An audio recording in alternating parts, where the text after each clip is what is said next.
Madame Chapelle, vous êtes présidente du CIDFF depuis un certain nombre d'années. Oui, 20 ans. oui, c'est ça. Depuis Voilà. 20 ans, même bientôt 21, voilà. Alors, le CIDFF œuvre pour le droit des femmes et des familles. La thématique aurait pu être les violences conjugales, mais il y a un glissement de vocabulaire vers ce qu'on appelle les violences intrafamiliales. Expliquez-nous ce que c'est. Alors en fait, les violences intrafamiliales, en fait, on comprend que c'est au sein de la famille.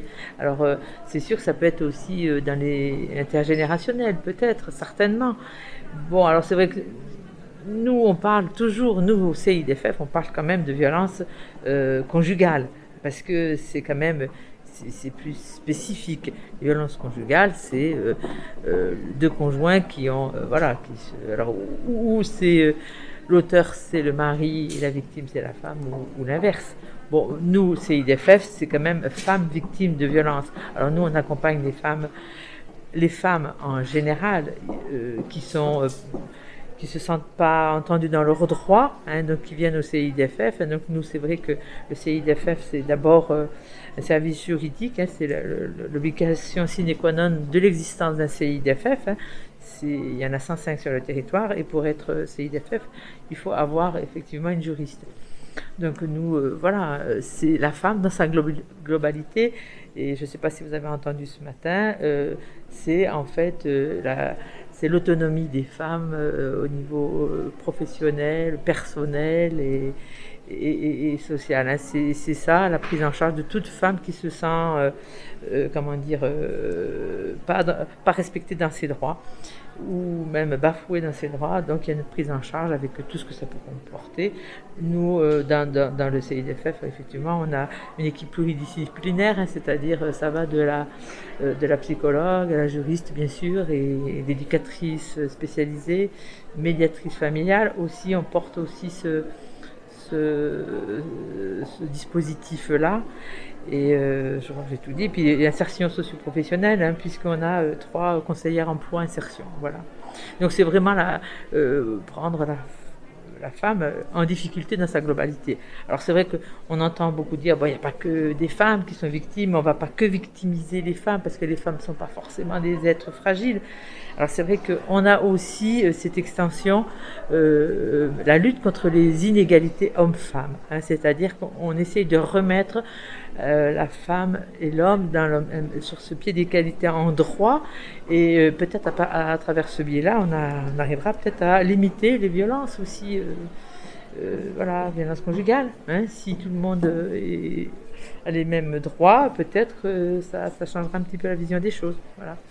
Donc c'est vrai que cette journée, elle nous a permis en tous les cas, à tous les acteurs du territoire, hein, d'avoir multiples enseignements riches qui, je crois, vont aider peut-être à, comme disait Madame Deligny, hein, la présidente du tribunal, peut-être à trouver des liens entre tous ces acteurs, ces institutions, pour effectivement avoir un travail collectif et efficace, hein, et se connaître. C'est vraiment bien. C'est le but de ce colloque qui vraiment a réuni de nombreux professionnels du monde de la justice, des forces de l'ordre, oui. Également le monde de l'éducation, oui, l'éducation nationale, le tissu associatif. Voilà, avec France Victime, enfin je veux dire, tous les acteurs locaux, et puis tous ceux qui sont effectivement, parce qu'il y avait donc, on parle des enfants témoins, et tu sais si c'est important, on en parle beaucoup maintenant, et je me dis que c'est une grande souffrance, hein, les enfants, parce que ça ne parle pas beaucoup, etc. Mais c'est une vraie prise en charge, parce que c'est les adultes de demain. Et ça me semble tellement important. Si on veut arrêter ces violences, ben ça commence effectivement par l'enfant. Donc l'éducation et la prise en charge, effectivement. Voilà.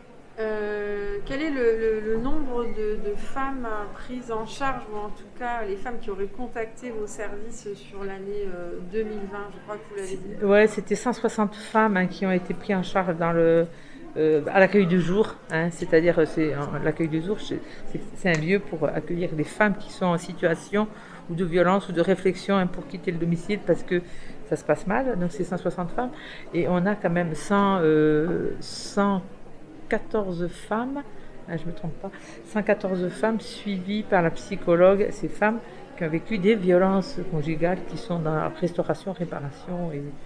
Et contacter le CIDFF lorsqu'on est victime de violences à l'intérieur du foyer, c'est le premier pas d'un long processus. Écoutez, en fait, déjà c'est la prise de conscience de la personne victime de violence. Alors, il en a été débattu là pas mal pendant ce colloque, c'est que faut déjà qu'elle prenne conscience, quand c'est une femme, qu'elle prenne conscience qu'elle est victime. Et souvent, c'est au travers la violence que l'enfant peut subir qu'elle commence à faire une démarche, parce que cette conscience-là d'être victime, elle n'est pas aussi évidente que ça, parce que souvent il y a une forme de culpabilité de ne pas avoir bien fait les choses, etc. Donc après, effectivement, toute cette déconstruction pour arriver à une restauration, c'est pas simple et c'est long, ça c'est sûr. Premier colloque sur les violences intrafamiliales en Lozère à Mende aujourd'hui, donc à l'espace événement Georges Frêche. Madame la présidente du tribunal, à mi-parcours, votre sentiment sur les échanges de ce matin? Alors déjà, je dois préciser qu'il y a déjà eu un colloque sur les violences intrafamiliales qui a été organisé il y a quelques années par le CIDFF.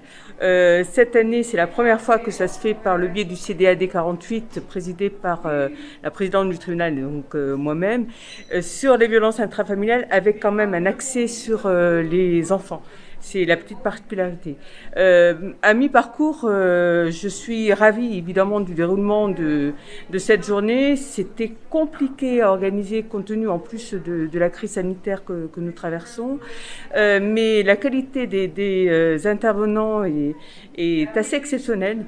Je dois dire, pour contrer les esprits chagrins, que même en Lozère, on a la possibilité de réunir des personnes de grande qualité qui nous permettent ensuite d'avoir des échanges très riches, et les premiers retours d'atelier ce matin l'ont prouvé. Donc c'est vrai que je ne peux être que ravie du déroulé de ce colloque. Des ateliers ont été organisés par thématique sur le thème ce matin de la prévention sur ces violences qui concernent les mineurs, en tout cas pour ce colloque.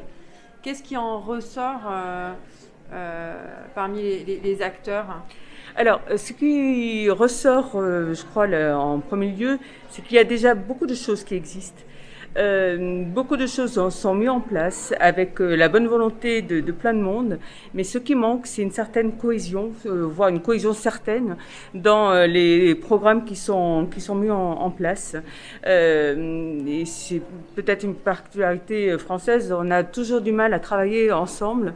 Chacun travaille de son côté en défendant sa chapelle.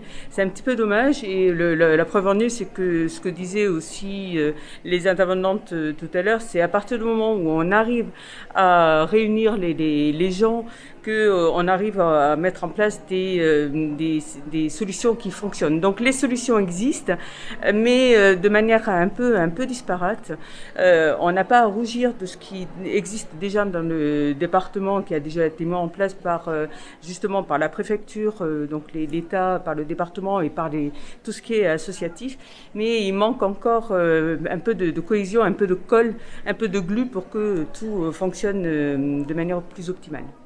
Sur les chiffres en augmentation, plusieurs intervenants ont souligné cette augmentation de 20 à 30% pour les violences intrafamiliales faites sur les mineurs ou faites sur les femmes, ou en tout cas les conjoints.